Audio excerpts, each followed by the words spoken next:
showed off a little bit for us. I didn't mention this, but she's actually the largest owl species on the planet. You might be thinking, there's no way, the great horned owl is bigger. And you're almost right. The great horned owl is taller, but it's not as heavy, and its wings aren't as wide. It doesn't have as large a wingspan as she does. So, back to her little head. Look at me, shoulders at me. You scoot a little if you got to. So, I want you to take your head and turn it as far that way as you can. And then as far that way as you can. And then back and forth and back. One lap, two laps, and back to me. So that is about as far as our neck can go, and it'd be healthy for us. We can roughly go about 9 degrees. We can look at the shoulder. Maybe you can look a little behind, but that's about it. So to put it in perspective, it would be like, if you could turn your head as far as you can, it would be like you turn your head to the right, all the way behind you, and then look that way. But that's as far as she can go. She couldn't keep going. But the reason she has that is she's designed to hunt really quietly, really stealthily. And so if she couldn't turn her head like that, she would give away her position and her prey would escape.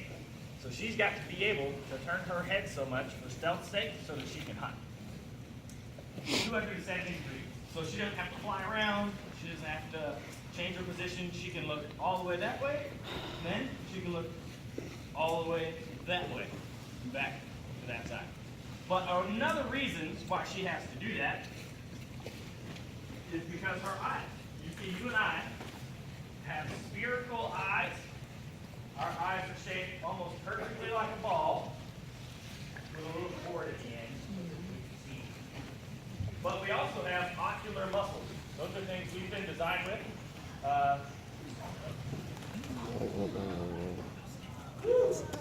Who needs air conditioner when you've got a Eurasian eagle owl? So if you notice, she might be puffing her neck out a little bit after that. Like I said, she's the heaviest owl on the planet, so she gets kind of winded when she does that. That's why it works out. So for those of you who missed it, we talked about her neck. Because she's an owl, she can look her head all the way around her body, 270 degrees. She can't go 360 though. That would not be good. Most birds can go 180, but owls can go 370. So we're talking about her eyes now. We said they were 3 times better than ours, but they're also totally stationary. She doesn't have ocular muscles that can move her eyes. She has to move her whole head. And most birds of prey are that way. In fact, there are lots of birds who aren't birds of prey and are that way. So when you see birds do like the head bob and whatever, that's because they can't move their eyeballs. They have to move their whole head. And because of that, they actually, when they're about to fly in on a piece of prey, they'll move their head in several directions because they're trying to come up with a 3-dimensional picture of what they're trying to catch. That's cool. So another thing she has, besides her eyes that are really excellent, is her ears. Not all birds of prey have really great hearing. For most birds, eyesight is kind of their only thing. They don't even feel really well, they don't taste or smell really well. She also doesn't smell good, but she doesn't smell well. So, her hearing is so unique, so custom designed to her and the owl, because she has asymmetrical ears. Little grammar lesson. If you put A on the front of a word, it means it's not that word. So asymmetrical means they're not even. You and I have an ear on the same place on opposite sides of our head, but she's got one that's higher and one that's lower. Yeah, asymmetrical. And so you might be like, no, she doesn't. I can see those ears on her head, but those aren't her ears. Those are eyebrows. And they just convey emotion. So since she got that workout in, she's kind of tired. So she's like, oh, man. But before that, she was like, whatever. I don't want to have to do this. But her ears, you can't see them because she has feathers. Not fur.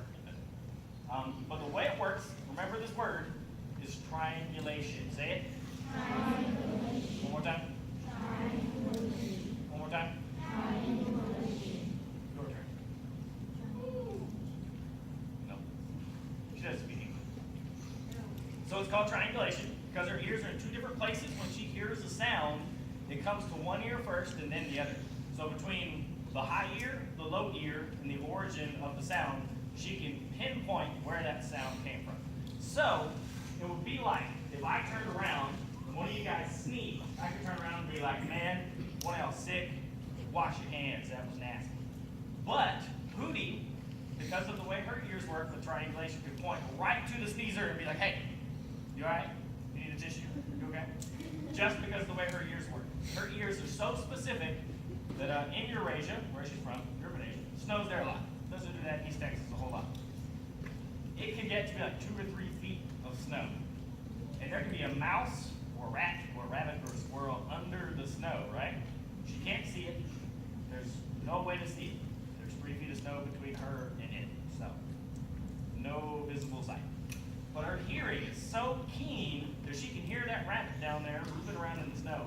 She can snatch the rabbit out of the snow without being able to see it at all. That's how great her hearing is. So specific. Now, you guys saw earlier what she flapped her wings for us. She might open them up for you. No? No. There we go. So, that's actually number 4 in your journal, is wings. And then her big, pretty orange eyes are number 1. So there you have it. Those wings are important because unlike other birds of prey, she's built for stealth. Other birds of prey have been given all the things that they need to be really fast and deadly. And she's really slow and deadly. If she were a plane, she'd be a stealth bomber. So the reason for that is because other birds of prey have really stiff wings to make them really aerodynamic and fast. She's got really soft feathers. You guys can't touch them because there's nowhere on her body she can't reach with her beak. But if you could touch them, which you can't, they're really soft. And they're also really rounded on the edges and on the back. Other birds are a lot stiffer so that they can go fast. But hers are so soft and so rounded so that she can fly without making a sound. And we have a video to demonstrate just how silently owls can fly. It's called silent flight. Say it. Silent flight. One more time. Silent flight. Your turn. She was silent. She got that part right. Okay, so if you guys will wave, say bye-bye. Bye-bye. All right. If y'all will look at the screens, we've got a video for you.